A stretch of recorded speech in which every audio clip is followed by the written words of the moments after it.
C 언어 정말 강력하죠. 그런데 그 강력함 때문에 아주 작은 실수 하나가 정말 치명적인 결과를 만들 수도 있거든요.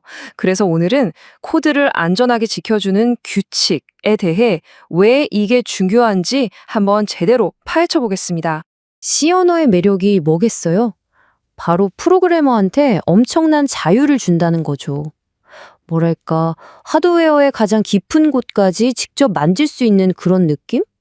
근데요, 바로 그 자유가 양날의 검이 될 수 있다는 겁니다. 왜냐하면 눈에 잘 보이지도 않는 사소한 실수가 나중에 시스템 전체를 멈추게 할 수도 있는 그런 찾기 힘든 버그의 시작점이 될 수 있기 때문이죠. 네, 맞아요. 큰 힘에는 큰 책임이 따른다. 이 말이 C 언어에 정말 딱 들어맞는 말 같아요. 특히 생각해보세요. 자동차나 의료기기처럼 우리 현실 세계와 직접 연결되는 임베디드 시스템에서는요, 작은 코딩 실수가 그냥 프로그램 에러에서 그치는 게 아니잖아요.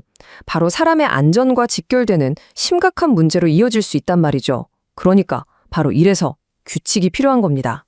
자, 그럼 이 위험할 수도 있는 자유를 어떻게 잘 다루어서 신뢰할 수 있는 프로그램을 만들 수 있을까요? 그 해답을 생각보다 간단합니다. 바로 명확한 규칙, 즉 코딩 표준을 세우는 거죠. 이 코딩 표준이라는 게 뭐냐면요. 방금 말씀드린 그런 규칙들을 쫙 모아놓은 거예요. 근데 이게 그냥 야 이렇게 코딩해 하는 잔소리가 아니고요.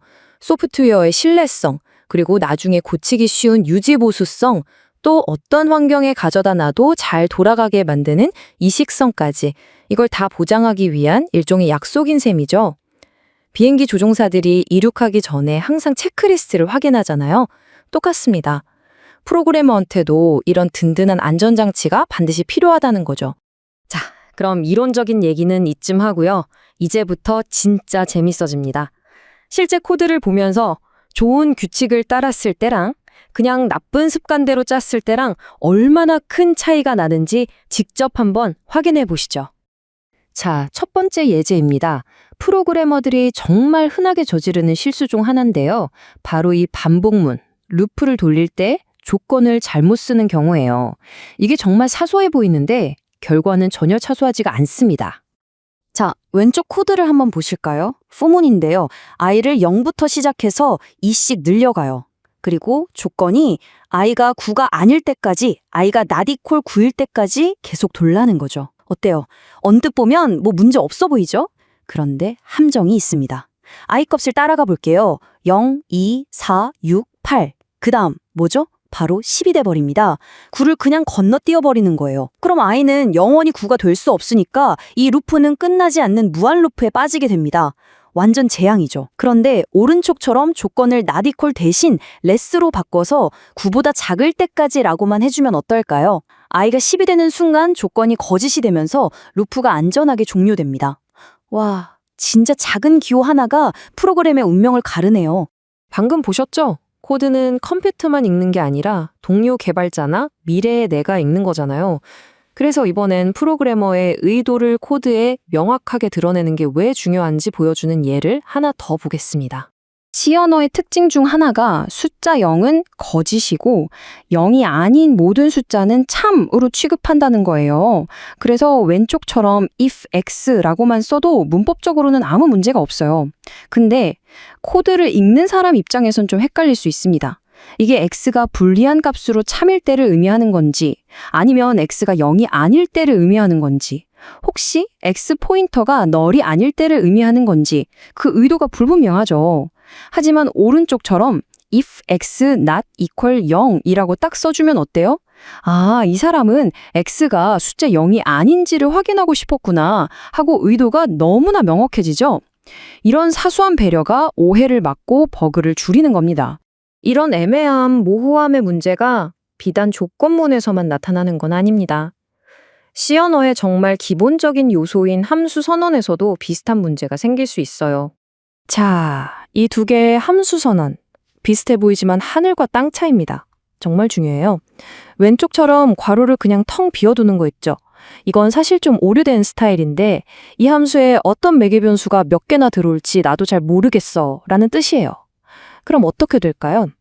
프로그래머가 실수로 함수를 호출할 때 엉뚱한 값을 막 집어넣어도 컴파일러가 그걸 에러라고 알려주지 못해요. 그냥 넘어가 버리는 거죠. 그런데 오른쪽처럼 괄호 안에 void라고 명확하게 써주면 이건 이 함수는 인자를 절대로 받지 않아 라고 컴파일러에게 선언하는 것과 같습니다. 그럼 만약 실수로 인자를 넣어서 호출하면 컴파일러가 바로 어이 이거 잘못했어 하고 에러를 딱 띄워주겠죠. 컴파일러를 내 편으로 만드는 아주 똑똑한 방법인 셈입니다. 자, 이제 마지막 예제인데요. 이건 아마 많은 분들이 보고 헉 하실 수도 있습니다. 우리가 코딩할 때 무심코 하는 작은 습관 하나에 정말 놀라운 함정이 숨어 있거든요. 혹시 코드 출 맞추려고 아니면 그냥 보기 좋으라고 숫자 앞에 0을 붙여보신 적 있으세요?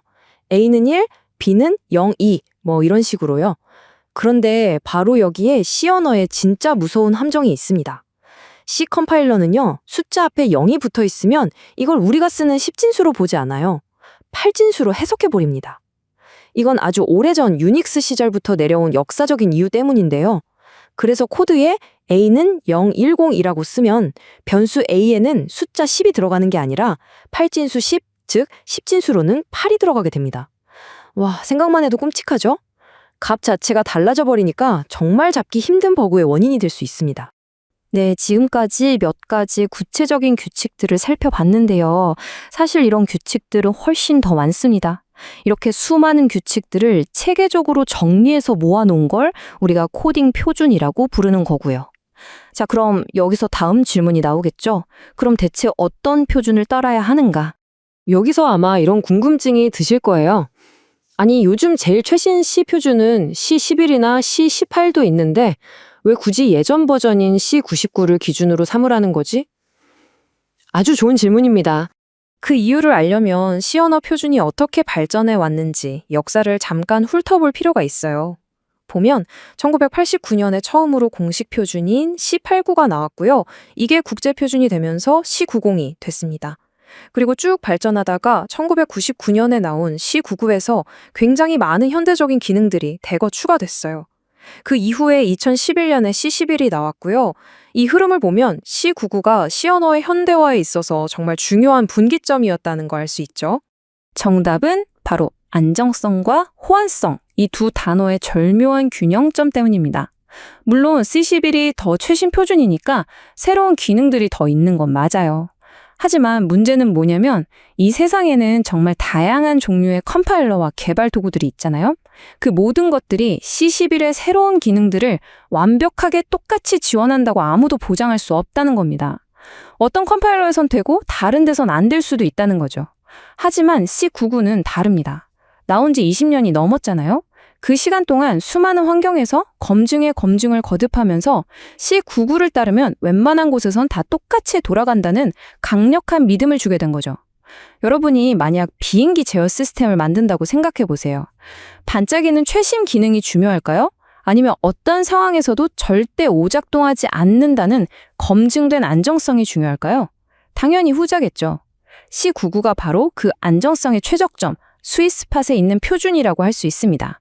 자, 오늘 구체적인 코드 예시부터 시작해서 C 표준의 역사까지 쭉 훑어봤습니다. 그럼 이 모든 이야기를 하나로 꿰뚫는 좋은 코드를 만들기 위한 핵심 원칙은 과연 뭘까요? 결국 좋은 코드의 원칙은 아주 명확합니다. 첫째, 애매하게 쓰지 말고 의도를 명확하게, 명시적으로 작성하세요. 둘째, 이 코드가 다른 컴퓨터, 다른 시스템에서도 잘 돌아갈까? 항상 이식성을 고려해야 합니다. 셋째, 나 혼자만의 규칙이 아니라 모두가 인정하는 검증된 표준을 따르세요. 그리고 마지막으로 오늘 우리가 봤던 예제들처럼 실수를 아예 할 수 없도록 막아주는 안전한 규칙들을 몸에 익히는 겁니다. 이게 전부예요. 결국 코딩 표준이라는 건요, 우리를 귀찮게 하는 제약이나 규칙이 아닙니다. 이건 함께 일하는 동료 개발자들, 그리고 몇 달 뒤에 내 코드를 다시 봐야 할 미래의 나 자신을 위한 배려이자 약속인 거죠. 그리고 무엇보다 더 안전하고 신뢰할 수 있는 소프트웨어를 만들기 위한 가장 기본적인 다짐이기도 하고요. 자, 오늘 이야기를 마무리하면서 여러분께 질문 하나를 드리고 싶습니다. 지금 여러분이 짜고 있는 코드는 과연 어떤 규칙을 따르고 있나요?